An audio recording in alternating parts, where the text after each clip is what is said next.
साथियों, ये हमारा कोई लास्ट ज्ञापन नहीं है। सरकार ये ना समझे कि हम ज्ञापन देकर चले जाएंगे।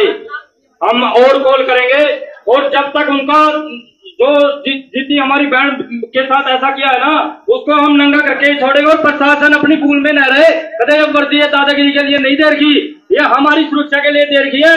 ये दादागिरी जमाने के लिए नहीं है। तनख्वाह हमारी जो हमारे टैक्स से आती है, ये जो तनख्वाह लेते हैं, ये इसको ये तालिबानी शासन ना बढ़ाए।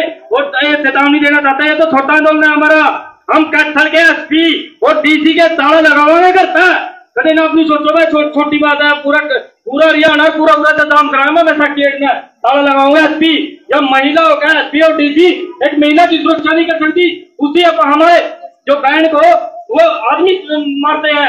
ये कैसे ये तालिबानी सोच कहां से आ गई इस प्रशासन में।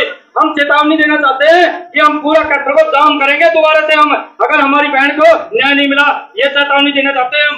धन्यवाद साथियों। मैं एक बात और कहना चाहता हूँ, फिर हमारे दादा फूल सिंह बोलेंगे। मैं इतनी कमेंट की बात कहना तो नहीं चाहता, लेकिन कहनी पड़ रही है भाई। जो इतनी खून में गर्मी है, नींद पुलिस लड़ेगा अपनी वर्दी तार का है। एक बार कुत्ता नहीं बना दिया तो जमाना भी मनोज बोध ना कहियो।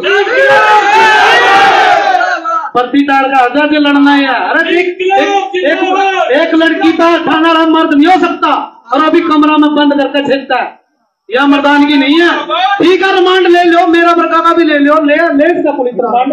लेकिन लड़की ले सकती थी, लेडी ले सकती थी। तो इन्हीं बातों के साथ हमारे साथ भी बहुत ही क्रांतिकारी हमारे गुरु भी है फूल सिंह गौतम।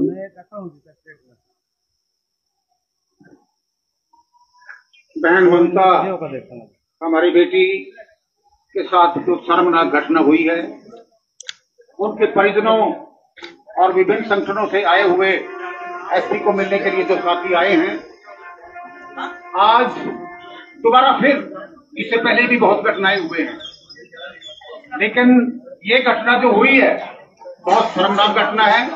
और पुलिस के हाथों में जो अपने आप को रक्षा करने की बात करती है, महिलाओं की, सभी की, नागरिकों की रक्षा की बात करती है, ये बड़े शर्म की बात है कि ये पुलिस न्याय देने की बजाय एक जांच के बहाने हमारी बेटी ममता के साथ इस तरह का दुर्व्यवहार किया है और इस शर्मनाक घटना को अंजाम दिया है। साथियों, आपके सामने साथियों ने इस पूरी घटना के बारे में आपके सामने बात रख दी है।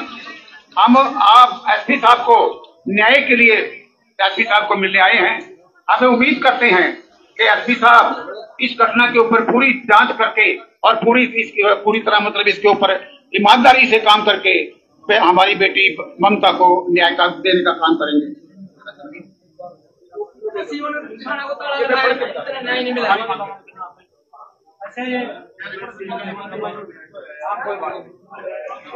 आज हम बेटा नौजवान साथियों, आज हम ज्ञापन देने एसपी साहब को आए हैं और न्याय की गुहार करने के लिए आए हैं। इसमें हमें एसपी साहब से ये मांगे किए हैं, एसएचओ पुलिस थाना सीवन को मुकदमा में नामजद करो।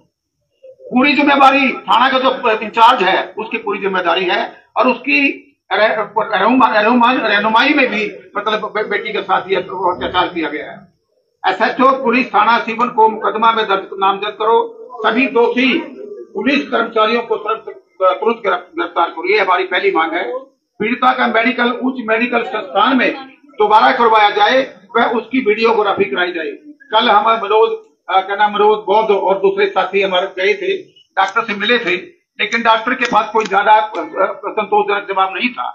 हमने ये भी कहा, हमने पहले तो ये कहा कि ये जो भीड़ में मतलब इस बेटी को बहुत ज्यादा परेशान है, बहुत ज्यादा दर्द से कहा रही है, इसको अलग से कमरा दिया जाए। ये बात उन्होंने तो मान ली, लेकिन जो हल्के जो एमएलआर जो बढ़ाई है उन्होंने, वो बिल्कुल बहुत ही सिंपल बढ़ाई है। हमें उन्होंने कहा कि ये इससे काम नहीं चलेगा। उसकी हालत देखो।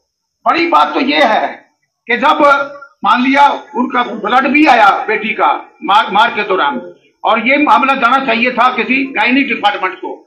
एक जो डॉक्टर होती है वहां गायनी में देखती है और वो सारी चीज देखती है, उसके पास नहीं भेजा गया। हमारी ये मांग है, पीड़िता को उच्च मेडिकल संस्थान में दोबारा करवाया जाए और उसकी वीडियोग्राफी दोबारा की जाए। हमारी तीसरी मांग है, पीड़िता के ऊपर 3rd डिग्री इस्तेमाल करने वाले दोषियों को तुरंत शिनाख्त की जाए। मुकदमे में जांच किसी वरिष्ठ पुलिस अधिकारी से करवाई जाए। हम जो बड़े शर्म की बात है। जिन लोगों ने अत्याचार किया है, जुल्म किया है, बेटी को मतलब इस तरह का अमानवीय ढंग से उन्होंने व्यवहार किया है, और वही लोग FIR दर्ज कर रहे हैं। बड़े शर्म की बात है। ये न्याय के खिलाफ है, ये बिल्कुल कानून के खिलाफ है। तो हमारी 5वीं मांग है, पीड़िता को तुरंत मुआवजा प्रदान किया जाए। वो इलाज चल रहा है, उसका इलाज में कुछ पैसे भी खर्च हो रहे हैं। हमारी ये मांग है कि परिवार को तुरंत मुआवजा भी दिया जाए ताकि उसका किस तरह से इलाज हो सके। हमारी 6ठी मांग है, पीड़िता के परिवार को उचित सुरक्षा प्रदान की जाए। तनाव है, आपस में तनाव है। हम इस बात को मानते हैं, हमारी कोई बेटी चली गई, किसी तरह भी किसी भी हालात में चली गई, हम उस परिवार के भी साथ हैं। लेकिन इसका मतलब ये नहीं है कि जांच के बहाने मतलब उसका नाम लेके और दूसरी बेटी का नाम लेके और उसके ऊपर अत्याचार किया जाए और उसको मतलब इस तरह से उसका दुर्व्यवहार किया जाए, उसको बुरा हाल किया जाए। तो सवाल इस बात का है दोस्तों, हमें शांति ढंग से एक अच्छे नागरिक के तरीके से हमें मतलब अपनी बात रखनी है। और अगर SP साहब तैयार हैं हमसे बात करने के लिए, तो ये जानराज बोलेंगे, तो हम उनसे 5-7 आदमी वहां जाएंगे और अपनी बात रखेंगे और ज्ञापन सौंपेंगे। धन्यवाद साथियों, 5 मिनट की बात हो रहा है। बहुत ही क्रांतिकारी साथी सुभाष जांगड़ा जी और सुरेश काम जी के बाद 5 या 7 साथी जो भी CID वालों का आदेश रहेगा, हम उनके साथ उनकी बातों का पालन करेंगे। तो सुभाष जी, 5 मिनट 10 मिनट की बात है, कम समय में अपना वक्तव्य रखें।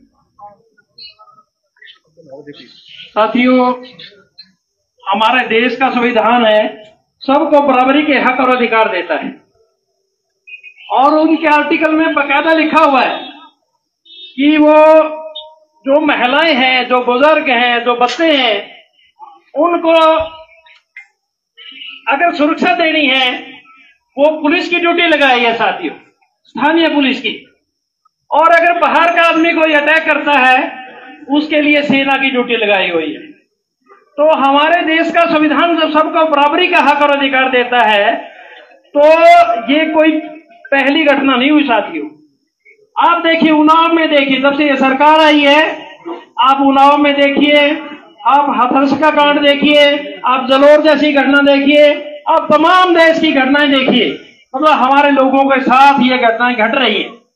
साथियों, पुलिस ने चाहिए था कि भाई कोर्ट का कोई रिमांड होगा तो ये आप रिमांड लेने, कोई दिक्कत नहीं थी किसी प्रकार की भी।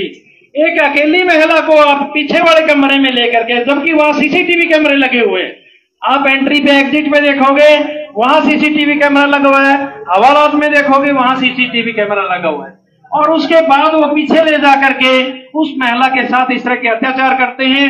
ये कानून के खिलाफ है, और हम इस बात की मांग करते हैं कि जिन पुलिस वालों ने, और जो बाहर के जो पुलिस वाले कह रहे हैं कि जो बाहर के लोग हैं यहाँ थाने में, तो उनका पुलिस उजागर करे नाम और उनके सख्त से सख्त कार्रवाई होनी चाहिए। साथियों, अब मैं इतनी ही बात रखना चाहता था। बहुत बहुत धन्यवाद है। तो बहुत शुक्रिया। फिर उसके बाद दो भी साथी जानकार। साथियों, इस घटना को लेकर आज हम जिला उपायुक्त और SP मैडम से मिलने आए हैं। उस घटना की बारीकी से हम सबको और शासन प्रशासन को पता ही लग चुका है। मैं जन कल्याण सोसाइटी हरियाणा की तरफ से तमाम जन संगठनों के माध्यम से जितनी भी मांगे हैं, मैं उन मांगों का समर्थन करता हूं। और साथियों, मेरी अपनी मांगे हैं कि जो आरोपी है, एक महिला है और 3 पुलिसकर्मी हैं, उनके